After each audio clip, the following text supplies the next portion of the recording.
বাঙালির oxygen food and talk, তাই বাংলার ঘরে ঘরে মুখরোচক। সংসারের অবস্থা একটা টাকা নেই, সিঙ্গারা আনার পয়সা নেই।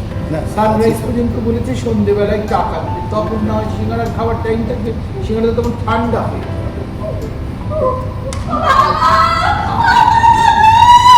বৌমার বাবার মনে হয় কোনো সর্বনাশ হয়ে গেল, মনে হয় বাথরুমে কোনো সাবানে হটকে টটকে গেছে, বাবা বাবা করছে।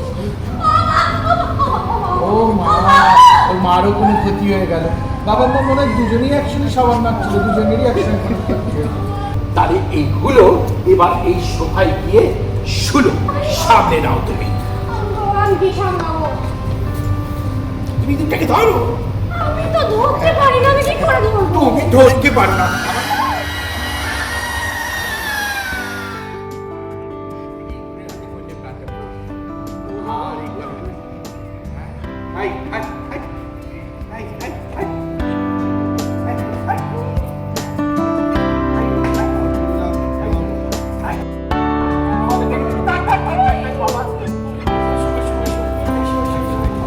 শাশুড়ি বৌমার রান্নাঘরে দুজনকে পেয়ে গেছে অনিন্দিতাদি এবং সুদীপ্তদা। প্রথমে বলো যে এরকম একটা শো, নন ফিকশন শো যেখানে এসছো এবং কিরম লাগছে এখানে এসে, এরকম সেট আপ অ্যান্ড অল সবকিছু দেখে কিরম লাগছে বলো? ভালো লাগছে, আমরা তো আগেও এসেছি, তবে এটা নতুন করে আবার রিলঞ্চ হচ্ছে অন্যরকম মোড়কে, আবার নতুন করে তৈরি হচ্ছে। আমরা দুজনেই আগে আলাদা আলাদা করে এসেছি, এবারে একসাথে as a couple husband wife আসছি, তো ভালো লাগছে। একসাথে আসতেও ভালো লাগে। এই সারাক্ষণ ধরো অনেকক্ষণ আগে এসেছি আমরা, অনেকটা সময় ওর সাথে আলাদা করে সময় পাওয়া গেল। এখানে প্রচুর পুরনো বন্ধুদের সাথে দেখা হলো, কথা হলো, আড্ডা হলো। পল্টুদার সাথে অনেকদিন পর দেখা হবে, আড্ডা হবে, সেটা ভেবেও ভালো লাগছে। তো ইটস এ নাইস এক্সপিরিয়েন্স। একদম। তাই যেটা বললে যে দুজনে মিলে বোধহয় এরকম নন ফিকশন শো প্রথমবার। অন্য চ্যানেলে, আলাদা চ্যানেলে যাওয়া হয়েছে, জি বাংলায় আমরা একসঙ্গে প্রথম। আচ্ছা আচ্ছা, একটু বলো যে পাশে যে দাঁড়িয়েছে এত সুন্দর করে সেজেছে, একটু কমপ্লিমেন্ট দাও তো দেখি। সব থেকে বড় কমপ্লিমেন্ট বিয়ে করে নিয়েছে, থেকে বড় কমপ্লিমেন্ট কি? আর এখন তো একটা ছোট পুচকি আছে, একটু শুনবো যে ওর ব্যাপারে কিরকম কি চলছে এখন, এরকম একটা সুন্দর। প্রচন্ড এক্ষুনি বলছিলাম যেমন ওদেরকে যে প্রচন্ড কোঅপারেটিভ, এত ছোট কিন্তু সমস্ত কথা বলছে। আমরা যে দিনরাত বাইরে থাকি, কাজ করি, ওর মা বাইরে থাকে, আমি বাইরে থাকি, অসুবিধা হয় না খুব একটা। আমার মা আছেন বাড়িতে, মা দেখতে থাকেন। এখন দাদু দিদা এসছে, সবাইকে নিয়েও থাকতে পছন্দ করে, প্রচন্ড হেসে খেলে থাকতে পছন্দ করে, বেড়াতে যেতে ভালোবাসে খুবই। তো আমরা যখনই সময় পাই, আমি অনিন্দিতা, আমরা শুটিং থেকে ফিরে ওকে নিয়ে বেরোই। খুবই ফান লাভিং, কি বলবো, আমাদের বাড়ির লক্ষ্মী। তো খুবই আনন্দে আমরা দিন কাটাচ্ছি। একদম তাই। এবং আমরা যখন গেছিলাম, তুই প্রথমবারে যখন বলেছিলি যে আমাদের বন্ধু এসেছে, মানে মেয়ে বা ওইভাবে কোনোভাবে দেখানো বন্ধু, একটু অনিন্দিতার দিক থেকেও শুনবো যে একটা ফ্রেন্ড যে গ্রো করছে, একটু বলো নিজের এক্সপিরিয়েন্স এরকম ভাবে ডিল ঝগড়া করি। আমার বাবা তো বলে দুই বেড়ালের ঝগড়া।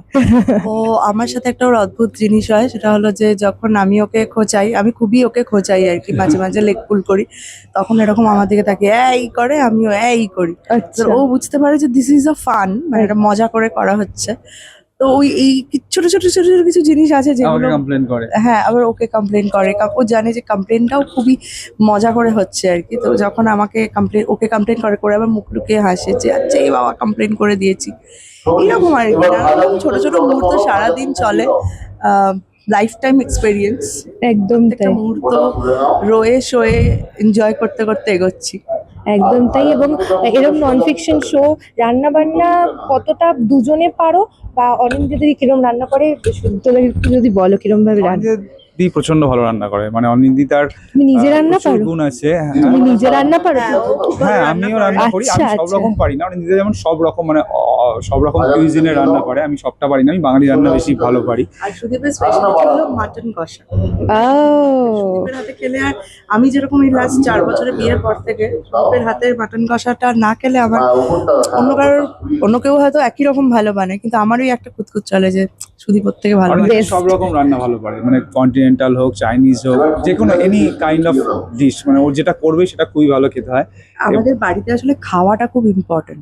প্রত্যেক দিন ঘুম থেকে উঠেই আমার মায়ের, মানে এইবার শাশুড়ি মায়ের, সকাল 10 মিনিট এটাই কনভারসেশন হয় যে ব্রেকফাস্টে কি হবে, লাঞ্চে কি হবে, ডিনারে কি হবে, কারণ লাঞ্চের সমস্ত পদ তো ডিনারে রিপিট করা যাবে না। একদম। তাই জন্য মানে খাওয়াটা ইজ ভেরি ইম্পর্টেন্ট। আর কোনো রকম ভালো কিছু হলে তো, ভালো কিছু ঘটলো ধরো সেলিব্রেট করার মতো, আমার বাবা বলতেন যে যা দেবে অঙ্গে তাই যাবে সঙ্গে। তো একদম। খাওয়াটা সবসময় আমাদের বাড়িতে একটা সেলিব্রেট করা হয়েছে আর কি, খাবার দাবার। আর মোস্ট অফ দ্য বাঙালি বাড়িতে বোধহয় এটাই হয়, সেলিব্রেশনের আর একটা নাম হচ্ছে খাওয়া দাওয়া হ্যাঁ, করতে হবে। হ্যাঁ। শুধু সেলিব্রেশন নয়, আমাদের বাড়িতে কারোর মন খারাপ হলেও তার জন্য ভালো খাবার রান্না করা হয়। মনটা ভালো করার জন্য। Yes. একদম। তাই শেষ করবো, শেষে বলো যে যেরকম বললাম যে নন ফিকশন শো এসছো এবং এটা এক্সাইটেড কতটা, এবং দর্শকদেরকে শেষে কি বলতে চাও? খুবই এক্সাইটেড।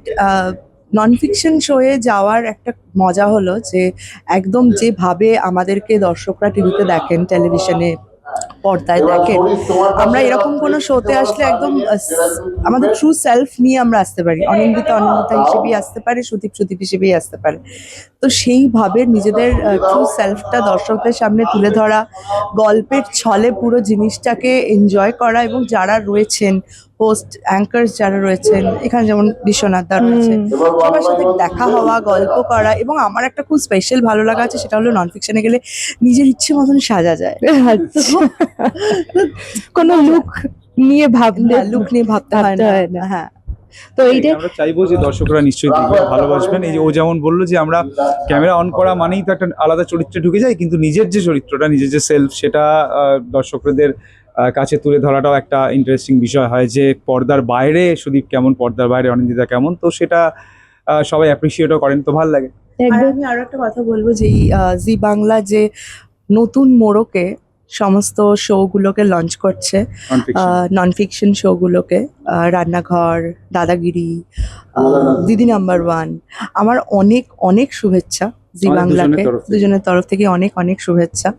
কারণ এই 3টে শোই নিজের নিজের জায়গায় ভীষণভাবে পপুলার, কাল্ট শো, এবং তারপর এগুলোকে রিলঞ্চ করা একদম অন্য রকম ভাবে, আরো মজাদার ভাবে, সেটা খুবই মানে আমাদের দুজনের তরফ থেকে অনেক অনেক শুভেচ্ছা। খুব মন থেকে চাইবো যে দারুণ শো।